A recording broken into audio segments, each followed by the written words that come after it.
మా ఊరి పద్ధతిలో మేము అట్ల తద్ది ఎలా జరుపుకుంటాం అనేది ఈ వీడియోలో మీకు చూపిస్తానండి. ఇంకా తెల్లారి గట్ల 3:30కి అయితే లెగిసి ఇంకా భోజనం అయితే చెయ్యాలి కదండి. చలిదనం అయితే తినాలి కదా. ఇంకా రాత్రి పప్పు చింతకాయ వండేసాము. గోంగూర పచ్చడి అయితే కంపల్సరీ వేసుకుంటామండి మేము. ఇంకా గోంగూర పచ్చడి పెరుగు అయితే వేసేసుకుని ఇంకా పొద్దున్నే మామిడాకులకైతే వెళ్ళామండి.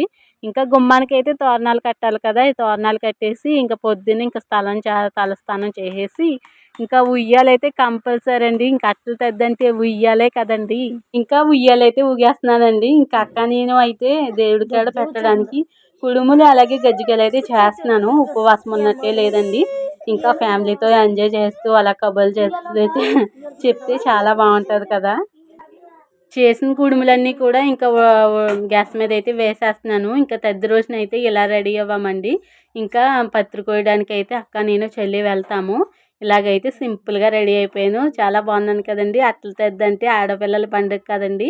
అందరూ కూడా ఎంత నీట్గా రెడీ అవుతారో చాలా సాంప్రదాయంగా. ఇలాగైతే రెడీ అయిపోయాను. ఎలా ఉందో కామెంట్ చేయండి. వీడియో నచ్చితే ప్లీజ్ లైక్ చేయండి. ఇంక ఇలా రెడీ అయిపోయి ఇంకా పత్రి కోయడానికి అయితే వెళ్ళాలి. ఇంకా దేవుడి కాడ కూడా అమ్మ అయితే రెడీ చేసేస్తుంది పూజ కోసం అయితేని. పూజ చేసుకోవడానికి అయితే అమ్మ అయితే రెడీ చేసేసింది. ఇంకా అక్క నేను చెల్లి అయితే పత్రి కోయడానికి అయితే వచ్చేసామండి.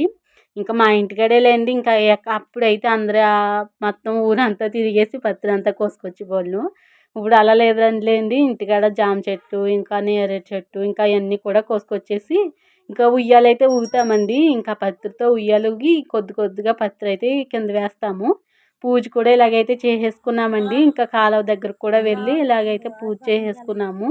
ఇంకా వచ్చాక దేవుడి కాడ తోరణం తీసుకుని మెల్ల అయితే వేసుకుని పూజ అయితే కంప్లీట్ చేసేసాము.